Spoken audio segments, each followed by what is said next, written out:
معزز سامعین گرامی قدر، اللہ کے فضل و کرم سے اور اللہ ہی کی رحمت سے اور اللہ ہی کی عنایت سے الحمدللہ آج سب پاکستانیوں کے لیے، اہل وطن کے لیے، اہل مذہب کے لیے، اہل سیاست کے لیے،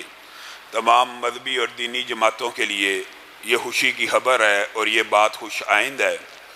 کہ حکومت کے مذاکرات ہوئے اور مذاکرات کسی حد تک کامیاب بھی ہو چکے ہیں اور پارلیمنٹ کے اندر فرانسیسی سفیر کو نکالنے کی قرارداد کے اوپر بحث بھی شروع ہو چکی ہے۔ کل خان صاحب نے اس حوالے سے کچھ خطاب بھی کیا، ان میں سے بعض معروضات اور بعض گزارشات انہوں نے آپ عوام کے سامنے رکھیں اور آپ عوام سے اس کا فیڈ بیک بھی مانگا اور خود سوال کیا کہ یہ کیا ہو سکتا ہے، یہ معاملات ہیں، یہ حالات ہیں، یہ واقعات ہیں، اب بتائیں ہم کیا کر سکتے ہیں۔ خان صاحب نے جو ایک دو باتیں کی ہیں ان کی باتوں کا جواب دے کے، کیونکہ ہم بھی پاکستانی ہیں اور حق رکھتے ہیں، اگر وہ سوال کریں تو ہم بھی جواب دے سکتے ہیں۔ خان صاحب نے ایک بات بڑی مضحکہ خیز کی ہے، وہ یہ پہلے پورا مقدمہ لڑتے رہے کہ میں محبت رسول رکھنے والا ہوں، حب رسول کے دعوے کرتے رہے، اور ہو سکتا ہے اور یہ بات عملی طور پہ بھی ہوتی ہے، کئی مرتبہ فاسق اور فاجر کے دل کے اندر بھی رسول اللہ کی محبت ہو سکتی ہے، اس میں کسی بھی قسم کا کوئی اعتراض نہیں ہے، لیکن یہ پوری داستان سنانے کے بعد خان صاحب نے عجیب جملے کہا اگر فرانسیسی سفیر کو ملک بدر کر دیں گے تو معیشت کے حالات برے ہو جائیں گے، معیشت جو اپنے پاؤں کے اوپر کھڑی ہونے لگی ہے اس کے پاؤں کٹ جائیں گے۔ میرے بھائیوں، کس قدر افسوس کی بات ہے، ایک عام فہم جٹ کی مثال سمجھ لیجئے، آپ کے گھر کا خرچہ 20,000، آپ کے گھر کا خرچہ 1 لاکھ، کسی کے گھر کا خرچہ 2 لاکھ، اگر کوئی بندہ آپ کو مہینے کا 2 لاکھ دیتا رہے اور جواب میں آپ کو یہ کہ میں تیرے ماں اور باپ کو روزانہ گالیاں نکالوں گا، روزانہ ان کی توہین کروں گا، روزانہ ان کی انسلٹ کروں گا، تو بس مجھ سے 2 لاکھ لیتا جا، ہر روز میں تیرے ماں باپ کو گالیاں دوں گا، کوئی بڑا ہی بے غیرت ہوگا، شاید پورے پاکستان میں چند لوگ ایسے ہوں جو کہ ٹھیک ہے 2 لاکھ دیتا رہے اور میرے ماں باپ کی توہین کرتا رہے، ان کو روزانہ گالیاں دیتا رہے۔ اگر ماں باپ کی توہین اور گالیاں نکالنے والے کے 2 لاکھ کے اوپر آپ تھوک دیں گے تو جس نے رسول اللہ کی توہین کی ہے اس کے پیسوں کا آپ نے اچار ڈالنا ہے۔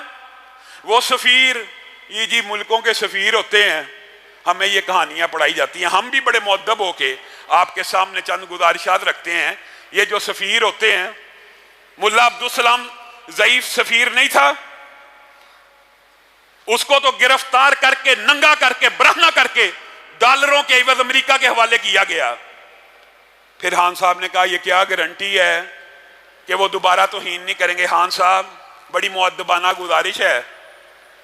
آپ ملک کے اوپر حملہ کرنے والوں کو تو چائے پلا کے آزاد کروا دیتے ہیں ایک دن میں، کیا آپ نے ابھی لندن سے یہ گارنٹی لی ہے کہ ہندوستان کبھی پاکستان کے اوپر دوبارہ حملہ نہیں کرے گا؟ کس اصول کے تحت؟ ٹھیک ہے، یہ آپ کے معاملات ہیں جو آپ نے کیا،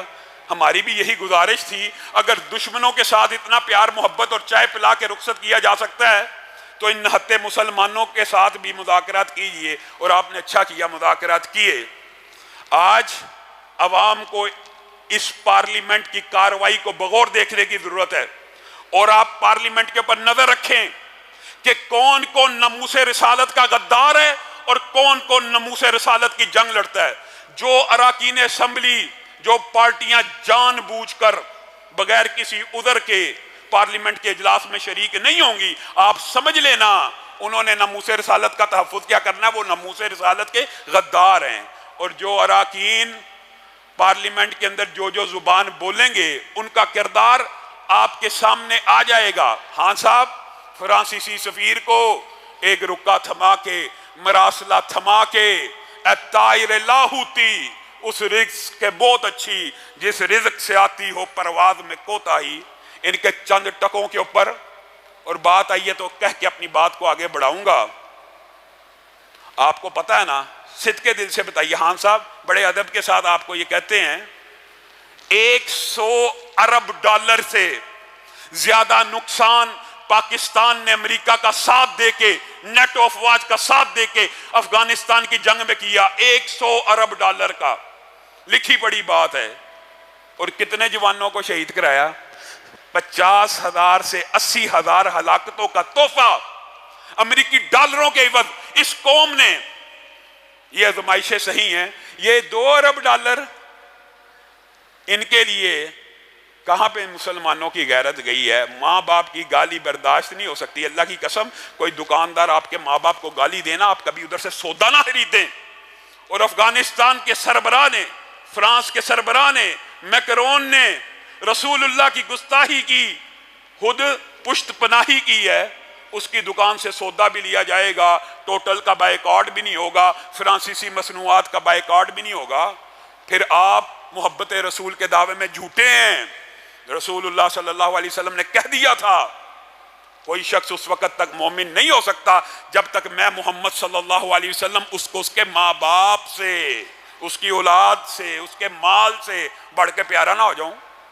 ماں باپ کو گالی دینے والے دکاندار سے سودا نہ لیا جائے، اور رسول اللہ کی توہین کرنے والے فرانس کی ہر پروڈکٹ بھی لی جائے، اور اس کے سفیر کو نہیں نکالنا چاہیے۔ 2 ارب ڈالر کا اتنے پیسوں کا نقصان ہو جائے گا۔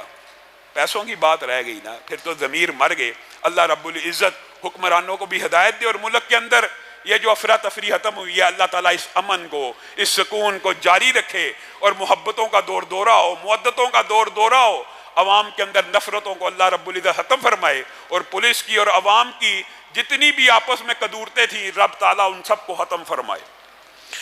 معزز سامعین اکرام،